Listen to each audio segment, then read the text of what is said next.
Good evening, and welcome to Sound Off. My name is Linda Kirker. I host the program, and I'm so glad that you joined us tonight. I think you're going to find it a very interesting and informative program. Before I introduce my two guests, I just want to alert you, you parents and grandparents out there, teachers, organizations, there's going to be a second annual Liberty Camp for students. It's going to take place in St. Albans. The Church of the Rock has been kind enough to let us use a room there, which I'm really appreciative of. And it's for 6th through 9th graders. And they're going to be learning about the foundation, the exciting foundation of our nation, including the Bill of Rights, the Constitution, the Declaration of Independence, and about their rights and about their responsibilities as citizens. And I think it's going to be a very interesting program this year. It's going to be interactive with the students. It's free, and it will be on the 30th of July in the morning from 9 to 12. 3 mornings, July 30th, which is a Monday, and then Tuesday, July 31st, and Wednesday, August 1st, from 9 to noon. And I hope that you will contact me if you have a student you think might be interested. And with that, I'm going to introduce my two guests. To my immediate left is Jim Fitzgerald. I'm sure many of you know him. And to his left is Casey Toof, and probably many of you know Casey as well. These two gentlemen are running for elected office in Franklin County, and actually they'll be representing when they get elected. I'm optimistic. They will be representing St. Albans City and part of the town. That's how what do I want to say? Districts are divided. Thank you. You never know I ran for office, would you? Oh, yes, I know. So I'm going to start with Casey. Casey, welcome to the show. Thank you for having me, Linda. Yeah, first time. Yeah. And Jim, welcome too. Thank you. And Casey, why don't you tell us a little bit about yourself, where you grew up, and what you've been doing with your life? Okay. Well, I was born and raised here in St. Albans. I grew up on Savage Street, which is between the pool and the Little League field down by City School. Oh, you had a good time as a youth. So, I mean, the pool's where we learned to swim, and we spent basically every day at the baseball field. Great. With my two older brothers. I went to St. Albans City School, BFA. After BFA, I went to Castleton State College. Well, it's Castleton University now. It was Castleton State College then. After there, I graduated with a degree in history and secondary ed. Oh. And I ended up working on Governor Douglas's campaign in 2008. And I ran a field office here in St. Albans. That's how I kind of got involved in politics. Okay. And then I actually ran in 2012. After that, I worked for Handy's. I ran their I was their digital marketing manager. Oh, I didn't know that. Yeah, I was there Toyota or Toyota Chevy? and Chevy. Oh, both? Yeah, they're okay. So I ran that, and then I now run my own consulting marketing company where I help nonprofits and small businesses with their social media marketing and their email marketing. Oh, that's interesting. And 4 years ago, I married my wife, Ashley. Oh. She's an engineer for the City of Burlington Public Works Department. Wow. And we have 2 kids, Callan, who's 3, and Lucas will be 2 in September. Aww. And they're getting close to bedtime right now, so they might be watching, I don't know. But they're very active. My mom, who still lives in the same house that we grew up in, she has 8 is it 8 now? Yeah, 8 grandchildren, all under the age of 9. Wow. So they get to see their cousins a lot, and they just want to do everything they do, so they're really into sports right now. It's really nice when children grow up with their cousins. We had that, and Yeah. it's really wonderful. Yeah. Well, that's good for you, and you're an entrepreneur. Yeah, trying to. Good. No, everything starts somewhere, Yeah, Casey. yeah. Right? I'm sure you have enough experience That's to right. make that work. Yeah, it's Good. going, Well, it's going well right now. thanks for being here. Yeah, thanks for having me. You're welcome. Okay, young man. Well, Linda, we often criticize our young people, but you don't criticize a man like this. No, not at all. He's an outstanding gentleman, and I hope the people of St. Albans City and Town appreciate what they have in Casey, and I hope they'll elect him. Oh, thank He'll you. do a good job for St. Albans. I was brought up in the city of St. Albans, lived here most of my life, worked for the railroad for a number of years. I have a song for you. Good, good. And I've also been a town manager in St. Johnsbury and Milton Wow. and Williamstown. You get around. Yep. In 1966, I was elected to the St. Albans City Council from Ward 2. I lived on Oldest Street Oh, at that time, on the corner. okay. Neighbors. Yeah, we were neighbors and didn't know it. But I later I have been the mayor of the city of St. Albans. I have served in the city council. I've been a 3-term legislator in the House of Representatives, and Yeah. I seek to serve again. I was a trustee at Bellisbury Academy for 7 different years. Wow. And I'm a former general manager of the Champlain Flyer, the commuter rail out of Burlington. Oh, for heaven's sakes. So I worked for transportation department and so forth. So I've been around. I'm still young, Of course you are. but A wealth of experience. That all comes in handy when you're looking at the state. You well, know? I went to the legislature the first time in 1969 when Dean Davis was governor, Oh, my goodness. and learned a lot. At that time, I was the youngest. I've been a younger one since, and Casey would be younger, of course. But I'm looking to go back. I'd like to serve the people of this community again. They're wonderful people here. I've been a part of them for a lot of years, and I'd like to continue on. Well, I think you both would be excellent representatives for Thank you. all of us, Thank for you. the state. Thank you. And I think the age doesn't matter. You're both hardworking people who love our state, and you both bring your own perspectives and experience. And I think that we'd be very fortunate to have both of you. So I hope the folks will recognize that. Thank and you. Thank you. give you a vote. Thank you. Now, it's exciting. You know, I remember when I ran in You were there. Essex Junction. I was there, and it was a lot of hard work. I was out there every day after work and all day Saturday and after church on Sunday, going door to door and, you know, doing whatever I needed to do. It's a lot of work if you're going to do it the right way. Well, if you're going to do it, Do it the right way. exactly. Or don't do it. Exactly. Right. I guess we agree on that. Yes, we do. Okay, I have so many questions here for you fellas. I think we need a 3-hour program. I we'll don't think try- the public would put up with that very long. Well, thanks a lot.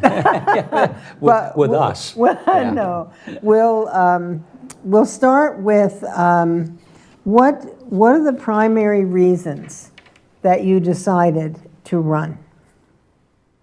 And or what are some of the particular goals you have should you be elected? Does it matter who starts? Youth before beauty. Okay. All right. Age before beauty? That can't be me. Well, first of all, the reason I wanted to run is I've taken a lot from this community.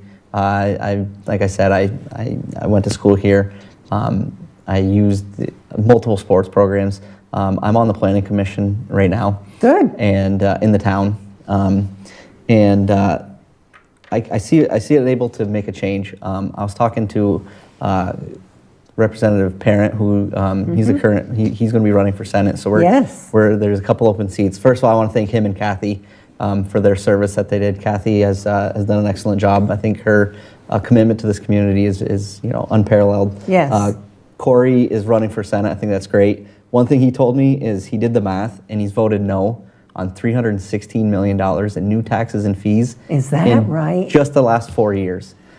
Wow. And unfortunately, he wasn't able to Prevail? prevail on all of them. But $316 million in new taxes and fees in just 4 years is something that screams at me like this is an unstable economy in the state of Vermont. We aren't. I have 2 kids. I want them to be able to grow up, take advantage of all the great things that this community has to offer. Mm-hmm. I want them to be able to afford to go to school. I can't even imagine what college will cost by the time they're 18, 19 years old. And I want them to be able to go to college, get a good job, and be able to come back and stay here. Mm-hmm. So many of my friends live out of state because it's cheaper. There's more jobs. And it's really hard for young families. It's really hard for established families, and it's really hard for elderly people to stay here. Like me, yeah. So that's the biggest reason I want to run, is to make Vermont more affordable for everyone. Yeah. I also, the opioid problem in the state of Vermont is just out of hand. It's frightening. I don't know what the answer is. I don't have an answer. I don't think anyone has an answer. That's why it's so the way it is right now. Well, if I probably shouldn't be getting into this right now, but I just want to quickly say that we have to be tough. We have to enforce the laws. Whenever I open up the St. Albans Messenger and I look at the page where all the court cases are, and I say to myself, wait a minute, released. Released on their own, they have they're just not, if you don't have consequences for when you do the wrong thing, then you have no reason to not do the wrong thing again. We have to get tough on crime. And I'll end on that one. And I'll go to Jim here now and ask the same question, your reason for running and anything in particular you'd like to accomplish. Well, Linda, thank you. Thank you, Casey, for your good presentation. I never was going to run again after I left in 2008 or 9. I know the feeling. You've been there. And the state movement in the direction it's going, it bothers me tremendously. First of all, I'm regarded as a conservative. I guess I'm quite conservative, but I'm very liberal, I believe, when it comes to feeding and taking care of our children and our elderly. It bothers me, it troubles me to think that we go to bed at night sometimes with hungry children and hungry elderly people, and perhaps even cold. There's no excuse for that in the state of Vermont. And we've gotten ourselves in a position here where we're spending money on so many foolish things that we could be better spending on our citizens. This state has become unaffordable. There's no question about it. And we wonder why our young people don't stay in this state. It's simple. They can't afford to stay in this state. Mm-hmm. The taxes. We have right now 170, a little better than 170, add more money, more revenues than we thought we were going to have. 170 million, right? Million, 170 million. And we have people in the legislature, representatives and senators, who insist on raising taxes. Why? Why are we raising taxes when we have $171 million more in revenues than we anticipated when the budget was built? So I'm running to see if I can make a small difference. I will not make a large difference. I don't pretend that I would make a large difference. I know the system too well to think that. And I'd like to go down and represent the people of this city. They've been very kind and very good to me, and the town also. And give it another crack and see if I can help in any small way. Every voice is important. Yes. And on every issue. Sometimes you win and sometimes you lose. That's right. But you're right, both of you. We have a lot of work to do. When I see even veterans on the street, I mean, your heart has to go out to them. But on the other hand, in general, even starting with our youth, where everything begins, at home, and when they get into school, we owe it to them to have high expectations of them, to be the very best that they're capable of being as an individual. Absolutely. And when we lower the expectations, we get less results. And I'm always so grateful that my parents had high expectations of me. Work ethic and personal responsibility That's right. and, you know, respect. All of these basic things That's right. that have to be a part of bringing up our children. And we have too many children who aren't getting those things in their lives now, and the school, it falls back on the schools, and that's tough. That's one of the reasons we have high costs, even though the enrollment is dropping. One of the reasons is we're dealing with entirely different kids in the school system today than they were 15, 20 years ago. The teachers are dealing, Linda, with kids who come from drug-infested families. The poor little things are off the wall. And I'm not advocating for more expenses in schools. Heaven forbid, we know better than that. But we have to understand, I have an appreciation for the classroom teacher, I guess, who goes there every day and battles these conditions of these kids coming to them in horrible condition. Absolutely. These kids come to school with no clothes. It's so bad. And we've asked our teachers today to do entirely something different than educate. Yes, it's a Unfortunately, social and program. that costs money. The schools have become social programs. That's right, and that costs a lot the taxpayers' money. It costs a huge amount of money, and it does. so I have some, I'm not going to go into it now, but I No. have some ideas on how we can start to repair that. Yes. And let the teachers And I teach, think for it can be crying out repaired. loud. Yeah. The best education comes from a dedicated teacher who loves children and loves the subject matter that they trained in, and there's nothing better than that. And who wanted always to be a teacher, not just Yes. were thrown in there because they didn't make this Make it grade somewhere in, else. in biology or whatever, and got thrown back into education. We need teachers who want always to be a teacher, and we have a lot of Yeah, I them. think we have a lot of good Oh, teachers. I agree. And they're doing, like you said, they're doing everything they can with all these things that are thrown at Oh them. my God. It's- How do you begin to fix something like that? That, you know, the parents have to stand up for one thing, because it's their children, but they're all our children, and they're going to maybe be the future of our state, or at least of some part of the country. And And the parents, both parents are working in this day and age, where 30 years or 40 years ago, maybe they weren't. In some cases they were.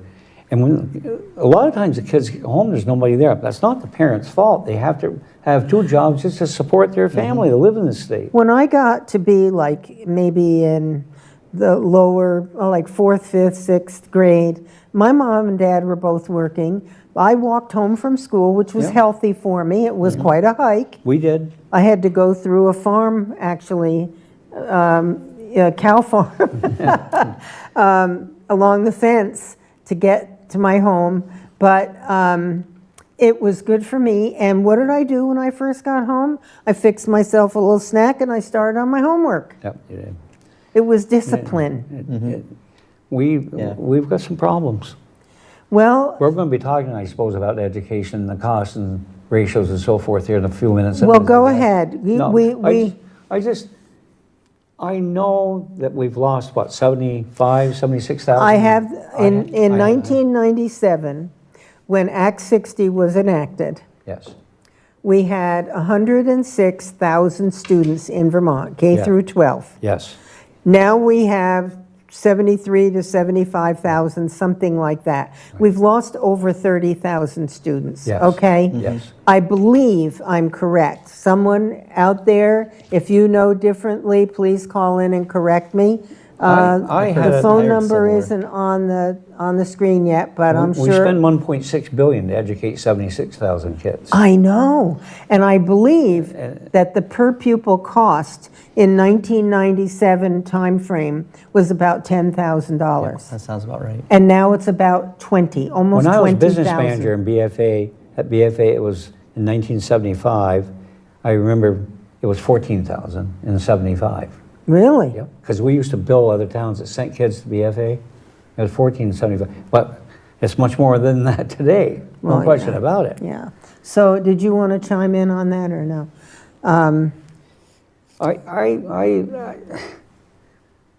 That's a serious problem, but I don't think that we can say, I hear all kinds of numbers being thrown out, Linda and Casey, did we know that the ratio now is 4 to 1?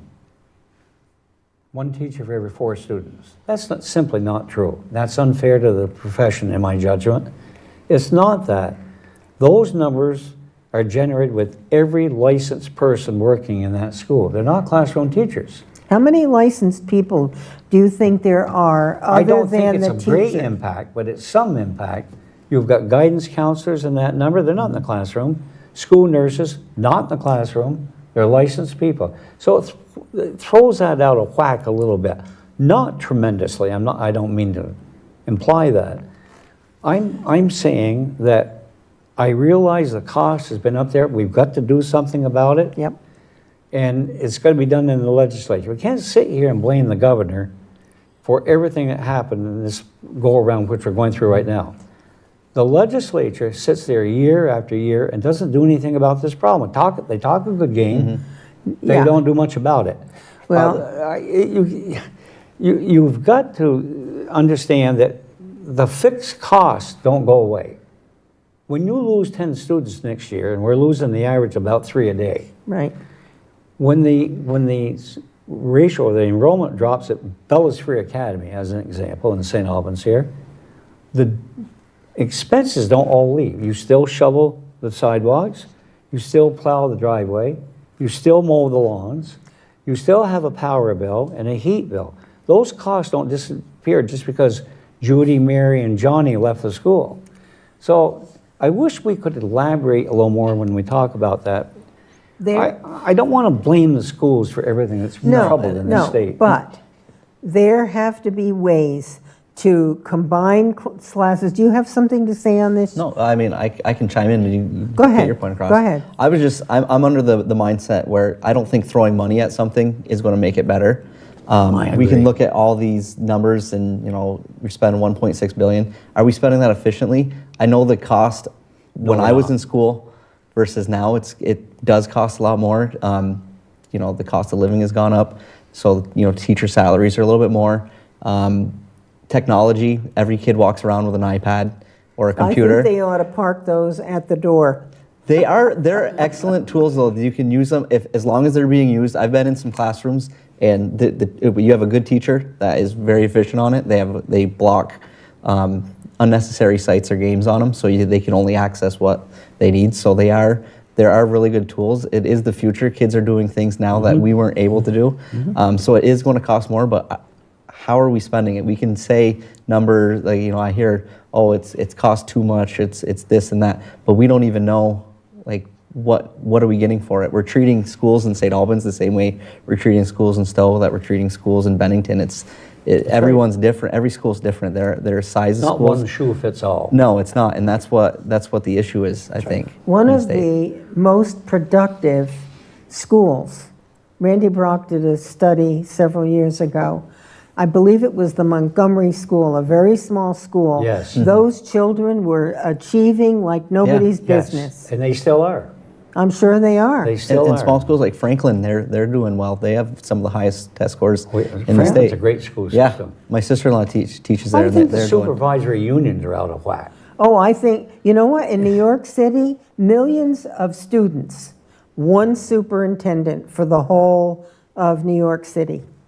Why Yes. do we have how many? Well, We have 4 just in Franklin I don't County, know, right? but their staff, they seem to have a person on board. I'm sure I'm exaggerating, but they seem to have a person on board that can come to school board meetings and talk about any subject the State Board of Education wants them to talk about. You watch the school board meetings on this channel 15, 16, and you see a new person almost every meeting from the supervisory meetings making a presentation. They're stumbling over each other. That's what's happening. Well, how often does the public go to this? Oh, you're talking State Board of Education or I'm talking local? about local Oh, supervisor. supervisory. Yeah, local, yeah. Yeah, the parents need to go to those. No, I'm they- sure they they're should- open, they should. right? But that subject is going to be addressed by the legislature. I hope to be part of that. And The legislature knew all winter they had to do something. I faulted the governor to some degree for throwing a big program down with 3-4 days left in the legislature. There's no way they're going to achieve that and get it done. They might have seen it coming. They might have seen They it might coming, have and they looked were ahead. aware that I think something was coming.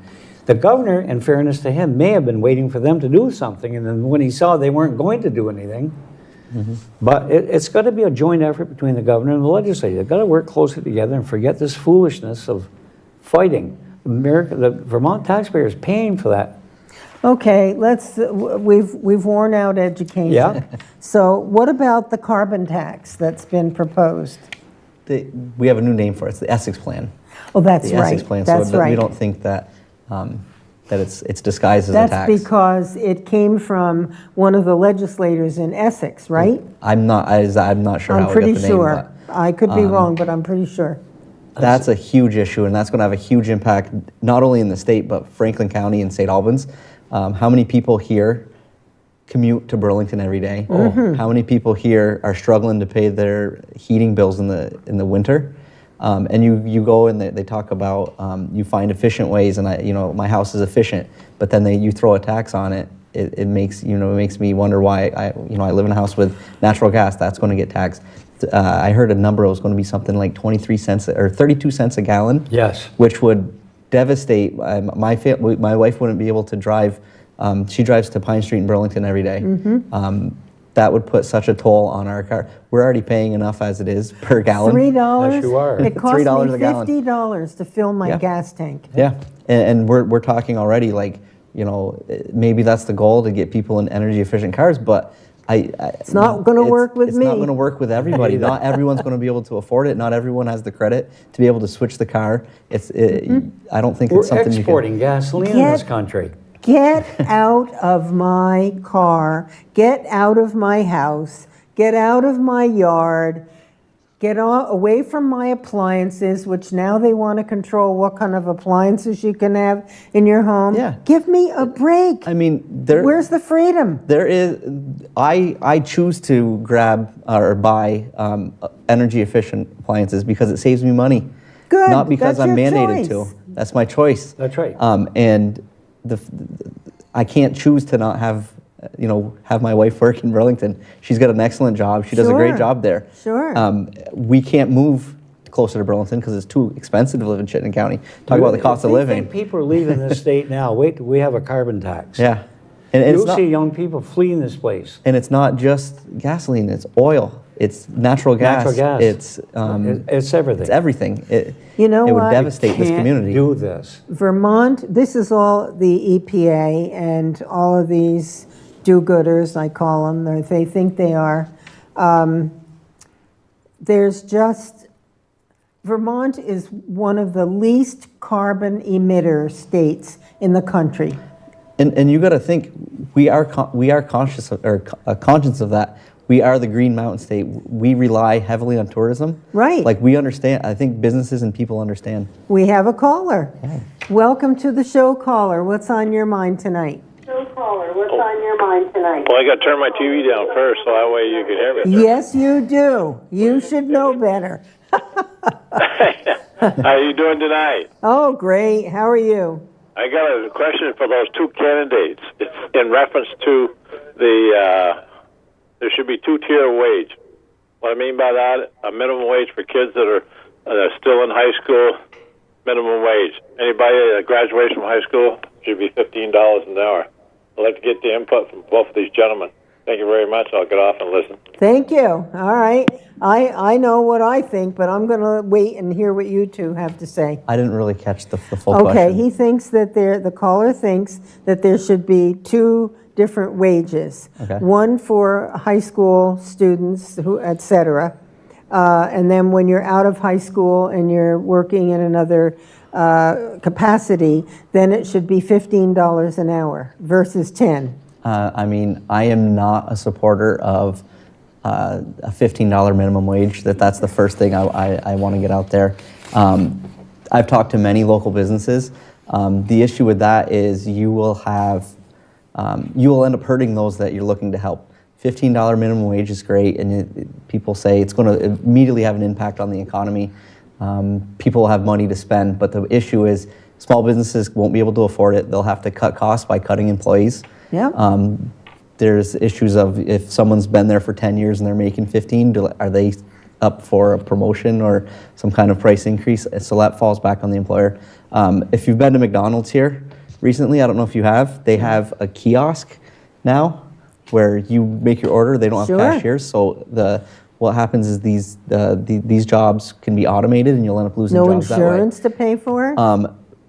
He brings up a point, the caller brought up a good point where high school kids, because if you had a $15 minimum wage, high school kids, college kids would have a tough time finding jobs.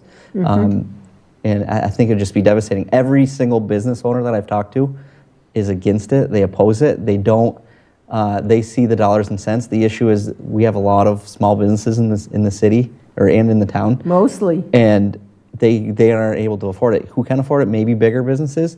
But the ones like the mom and pop shops in downtown, the ones that people that are, they don't bring home a huge paycheck as is. Right.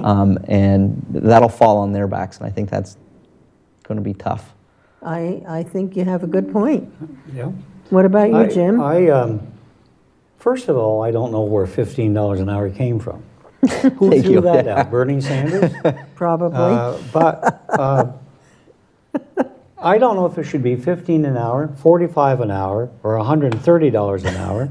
But I know one thing: the government shouldn't be dictating to the employers what they're going to pay per hour. Men. Thank you. Okay, may I? Oh, go ahead.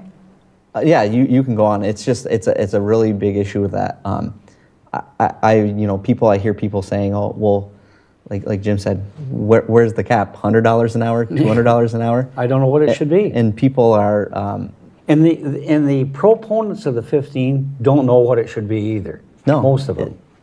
And they're asking the question, can you live on this wage? I'm not content with what I make.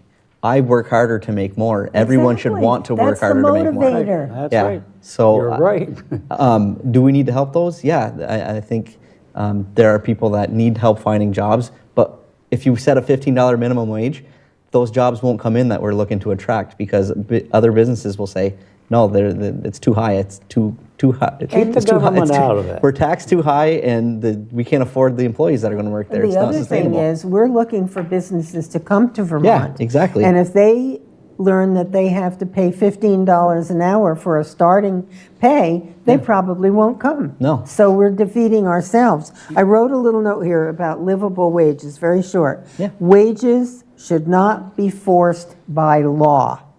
Employers and employees work this out based on the worker's value to the business. Livable wage legislation forces government agencies to comply and increases costs for taxpayers. So if you want a higher wage, we have another caller. If you want a higher wage, then you work harder and you make yourself more valuable. Is there a caller there? Caller? Yes, there's a caller. I want to clarify one thing that I said. Go. I didn't say a $15 minimum wage. I said to start off where kids in high school would get paid whatever the going wage is, sometimes around $9.60 an hour. What I'm saying is that $15 an hour is for people that graduated from high school because even that's not a livable wage in the state of Vermont with the high cost of taxes and all the costs of fuel and driving back and forth, to work and stuff like that. That is what is the livable wage. It's $15 an hour. But that's why I said a two-tier wage for students and then for grown-up people. Well, but what if you have a so-called grown-up person who is brand new to the workforce, maybe they're out of high school, but they never had a job before, and they need to work their way up to what someone else who has a lot of experience, let's say they're getting paid $15 an hour, and then you hire a new person with no experience, and There's not one of you on that panel that would work for even $15 an hour. right now I Because would. it's not even a livable wage. Yeah, but look, I Go think an ahead. issue that you brought up was high taxes and the cost of living here. It makes it a non-livable wage. I think that's why we need to step back and take a look at how we are taxing people. How much can we tax people? Let's pull it back. If we can reduce the tax rate, they're talking in the state right now. They wanted to. That's why they're trying to override the governor's veto. They wanted to raise property taxes. That's why it's unsustainable. I don't think throwing more government regulations at it is going to fix the problem. I agree. The building that you gentlemen and ladies are sitting in was $21,000 worth of permits just to build that 3,200 square foot building. Mm-hmm. That's what we need to do. Cut down on the permitting process. Yes, there should be a fee, but for 3,200 feet, $21,000, that's a lot of money. I don't disagree, I think if we would make it more appealing to the people coming here to put in, small industrial and stuff like that, it would be better. The permitting process, Act 250, regional planning, they ought to be all ground up and put all together, because I don't think, they're not doing what they should be in the first place. It's controlling growth in Franklin County and the state of Vermont.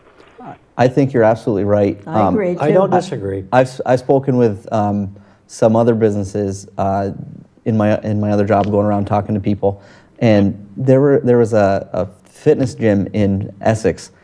They were looking at, it was like $50,000 just to get a road study to build a new building. That's unsustainable. Businesses they can't afford it. They're a small business. They're a family-owned business, and just to get a study before they even put anything on the ground, they start digging a hole, they have to pay $50,000. And that is because of the EPA, or is that because... Act 250 and Act all 250. the permitting process in the state of Vermont. Yep. Ben and Jerry spent over $500,000 for their right. permits to That's build right. on the $30 million addition. So And they that- could provide Vermonters jobs. Does that That's make any right. sense? Yeah, and Peerless paid over $400,000 That's right. Yeah. in impact fee, not impact fee, They but did. permit fees. And those are good jobs. And That's why people ain't coming to Vermont. People are moving out of here because the high cost of everything, the fuel, the groceries, the property Food, taxes, absolutely. and the wages are not there to pay for this stuff. But that doesn't mean that an employer needs to be forced to pay a certain wage to a person who maybe isn't measuring up on the job. Just because you have a law that says they have to get so much an hour. An employer needs to hire people who are dedicated, hardworking people, competent, experienced, or if they're not experienced, willing to learn on the job. So When you interview people, you know whether they're competent enough to be working for your company. Like McDonald's says up to $12 an hour. Mm-hmm. Go in there and see what they're paying. They're paying $9.60, $9.70. That is upper management. That's what they're paying upper management there at McDonald's.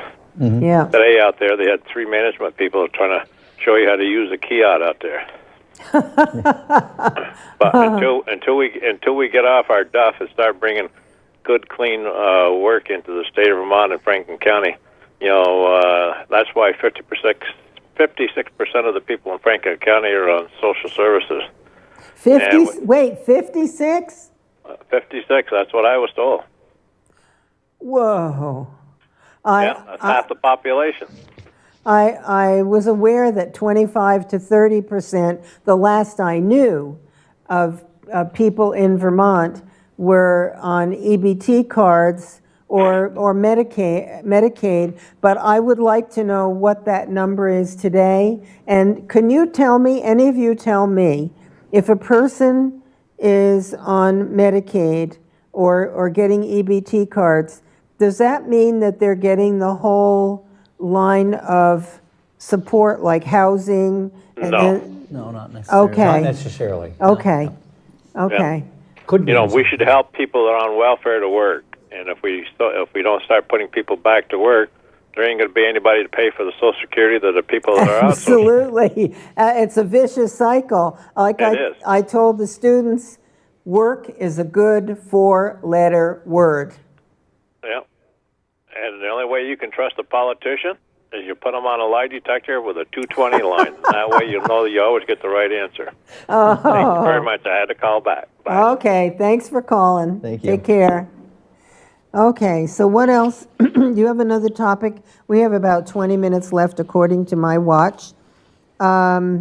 Let's see. Let's talk about Lake Champlain for a moment. Can we do that? Sure. And our waterways? Yeah. I'm a strong supporter of clean.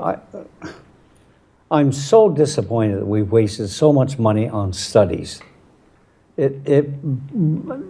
You can go to any bookshelf in any of these offices and reach for any book you want to that we spent millions and millions and millions of dollars on studying the project. What that was is a job provider for a lot of people. That paid a lot of people a handsome salary. Didn't do anything for the lake. Not much, at least. I was told by a very competent man a long time ago, I wasn't, a friend of mine was, Sure you are. that the question was posed to this guy. He was a professor at Western Michigan. He worked on the cleanup of Lake Erie. The question was, if not one person lived around Lake Champlain for the next 100 years, and if not one dog, animal, cat, whatever, lived around Lake Champlain for the next 100 years, would the lake clean itself? And the answer was no. It will not clean itself. I want us to get busy and stop studying and doing things that are productive that will really help our lake, because we need this lake. This lake is so beneficial Well, it's to the state of beautiful. Vermont. And so isn't Lake Carmine, for that matter. Let's get to work and never mind studying and seeing if we can come up with something different, because we don't use what we've studied, as far as I understand. Well, I'm glad, Jim, that you brought up Lake Erie, because they cleaned up that lake. And I've It was often... on fire at one time. Was it It really? used to burn. They'd have huge fires on Lake Erie because there was so much oil in it. Oh, really? Yeah. Well, I really think that, I wonder if people in this state have contacted the people at Lake I wonder. Erie. I But wonder. maybe their situation was different. I don't know. I think it was. I think I don't know this for sure, I'm guessing. I think maybe the conditions of the lake were different than Yeah. here. Yeah. But listen, we've got to stop the source before we spend a lot more money on it. We're not stopping the source. I agree. We've slowed it down. We still have a lot of sewage going in this lake down here, a lot of and the farmers aren't fault. Recent studies show the farmers have reduced the phosphorus. Well, they have these, I call them berms, but they're some sort of a land elevation that they can divert, That's right. you know. And Yeah, they're it's- using a lot of new technologies to. we've got to spend the money on the problem. We can't be Yeah. writing books. I agree. Yeah, you know? I 100% go to the source first. Yeah. And then figure out how to deal with the source of the problem. There may be more than one source. Like you have, I mentioned before the show. There's more than one source, yeah. You have camps on the lake that don't have a septic system, so their waste goes into the lake. You have the sewer systems of the, what are they called? Water treatment, no, sewer treatment. Treatment plants. Yep. The city which- has one. Yes, and some of the waste from the one in the city goes into the lake, as well as Burlington's sewer system just released again. And so did Rutland. And Again. Rutland did, too. Oh, really? Yeah. So how do we deal with that? Well, it's, Somebody I'm has. not bright enough to understand how to solve the problem of this lake. No, but And- we're and identifying sources of problem. We've identified them, Linda, 1.5 million times in these studies, and they're still there. Many of them are still there. Well, we And have. you know where they are, and I know where they are, and we've got to get down to business. Start spending our money to do something beneficial to these waterways. Okay, I agree. I've lost patience with the studies. Yeah, I have too, because it's time for solutions. That's right. And effective solutions, not playing games. And blaming each other. Okay, now, I don't know if you want to discuss, I have to bring this up.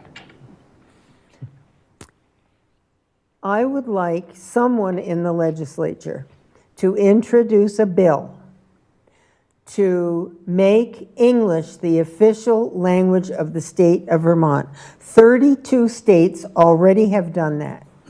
There are over 50 countries in the world that have have English as their official language, and the United States has not. That irritates me to no end. So I would like to see if we can get a group of legislators together to put together a bill to make English the official language of the state of Vermont, go along with the other 32 states. We have a lot of French people here too, Linda, and Well, they speak English, don't they? Most of them do. They're good people. I'd be willing to work on some kind of a committee if I was elected. I feel quite strongly about that as well, as you do.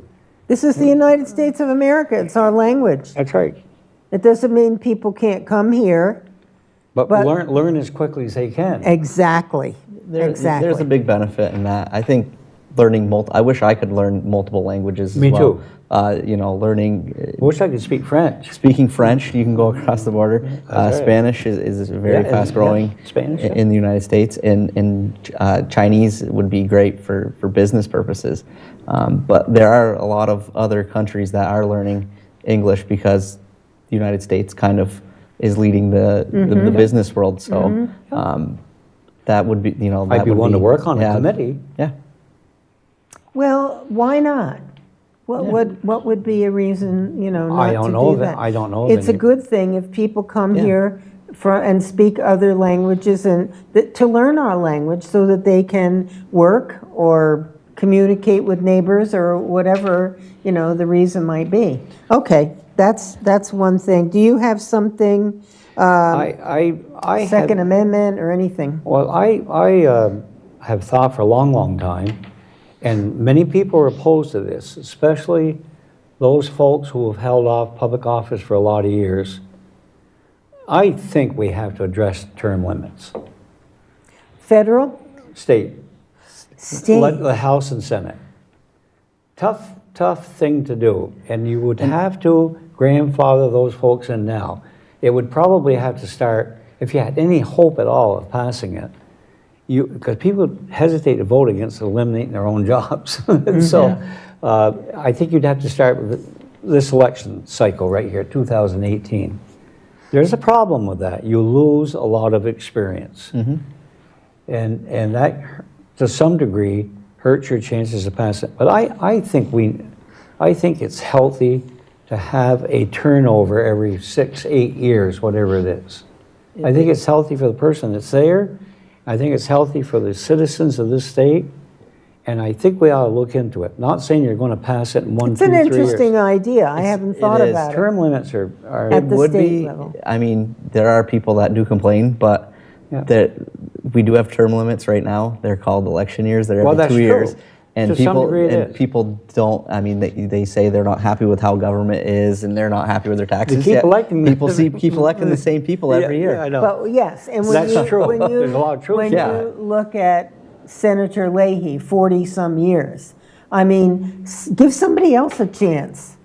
You've had your chance. He had the issue with that is he's got seniority there. He's bringing jobs to the state of Vermont, and people With see our that. money, Yes, taking it out of the Social Security Trust I Fund, and bringing understand. back goodies and getting Yeah. all kinds of Yep. votes for it, and then you realize that you got IOUs in your Social Security Yep. Fund. But people don't see that. They just see the I see the it. buildings coming up. I know, and that's the issue with The issue- being in for that's that an long. issue. that you- Now, that they you did bring up. address this year, thankfully, not taxing any longer the Social Security benefits. And I'd like to go one step In further. Vermont. In Vermont. And go one step further if I could and look at the veterans' pensions. Well, I that think we're was- still taxing those. I stand corrected, but I believe those Pretty are still sure we are being taxed. because I going door to door talking to people, and there were at least 4 people this week that told me that you got four more years of me, and I'm out of here because Yeah. they're going to be taxing. I'm retiring in 4 years, and they're going to be Yeah, that's taxing right. that. I think we should look at veterans' pensions and so forth. And I realize it can go on and cost the state a lot of money. But I'm indebted to our veterans. We Yeah, all are. absolutely. And I God think bless 'em. whatever we can do to help them. Yeah. Well, I think the governor said something about the National Guard. He wanted to somehow help. Yes, what was that? I forgot now, but I don't know if it was their it was retirement. It was a Might have help been- to Yeah, the it might have National been Guard their people. retirement, not Yeah, he taxing wanted, yeah, it. that's right. Yeah, and Social Security, there are so many states that older people are going to because their Social Security isn't taxed. That's right. They don't have Have a a state sales tax, no income state tax. income tax. That's right. And why am I still here? Why? Yeah, well, and we keep saying to ourselves, why are our young people leaving? Yeah. Very easy to figure out. It's Yeah. quite easy. It's cut and dry. Yeah. So let me see, what else? Casey, do you have anything that you wanted to focus on? I mean, we've hit on a lot of the stuff that we've talked about. How about Vermont importation of Canadian drugs? What do you think about? Let me tell you a quick story. Okay.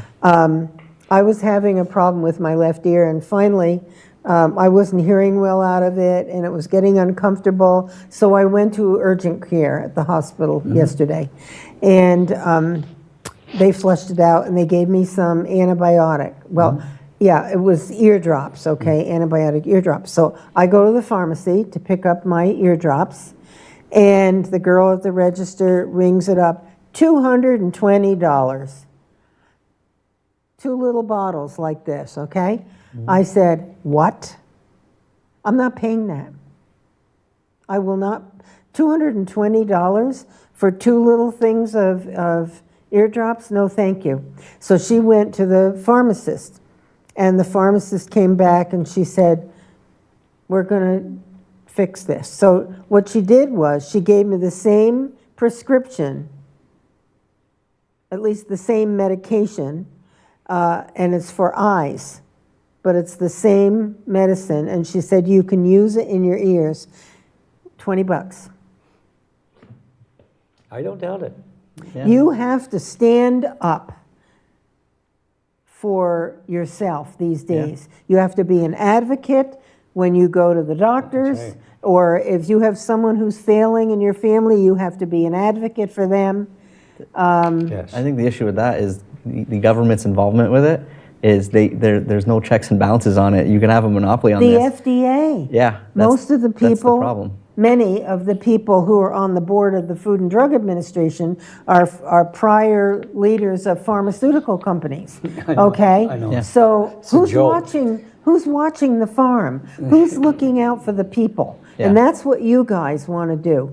You want to make life more affordable and keep our children here, have an environment where businesses come in, and we can afford to stay here in this. It's a beautiful state. I want the citizens of St. Albans Town and City, if I'm fortunate enough to get their vote, to tell me what they want. I don't want to tell these people anymore. I'm sick and tired of government involvement in these private lives. To some degree, we need to do that. I understand that. But we've gone way overboard in managing people's business and lives. Got to get out of that business. Amen. Canadian pharmacy, Canadian medicine Drugs, coming across, yep. drugs coming, as long as they are regulated, at least to the extent we do, and I don't think we do a very good job, so I don't think I'm asking for anything. I think that we have to do everything in our power to make it more reasonable, more affordable for Vermont people, whatever that is. As long as it's We don't mind healthy. taking goods in from China. Yeah. Why not? Why not something from Bedford, Quebec up here? It rankles Who me. cares? Every time I'm not a shopper. I don't like to shop, but every once in a while I'll be in a store and I'll look through things and I'll look at the tag, made in Indonesia, made in China. Yep. Do we make anything anymore? Not anymore, not much.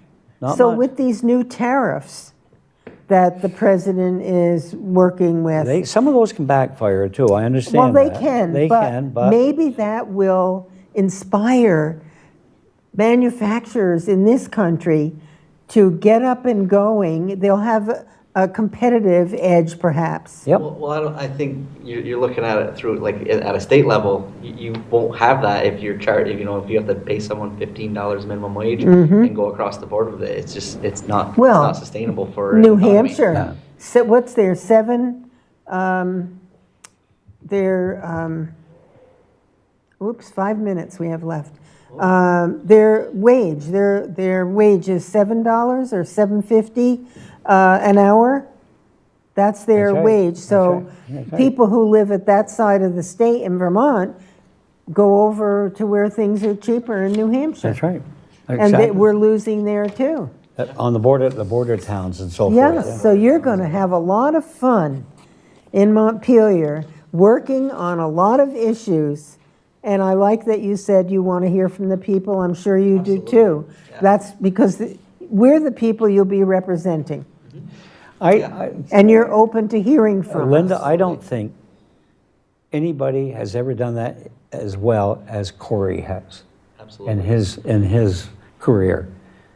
And Kathy Keenan, I want to thank her for her past service. She's a wonderful lady. She's worked A hard. lot of years. She's had some difficulties with her health.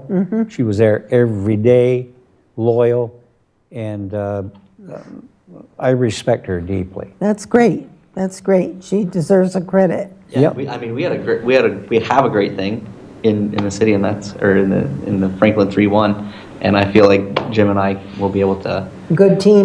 continue that. I'm looking forward to working with Casey. I think he's an outstanding young man. I think you're both outstanding. Thank you. And I know there's so much to keep track of down there. Do you have an idea of what kind of committee you'd like to serve on? You won't really No have a choice. preference. I won't have a choice, so it'll be whatever they throw But me. I'm so glad Don Turner is working for Lieutenant Governor, running for Lieutenant Governor. Yes, good man. Boy, he gives me hope. Yeah. So He's folks, good. I served on transportation in the past, and I was on Ways and Means way back years ago. But I like all those committees, but I'll serve.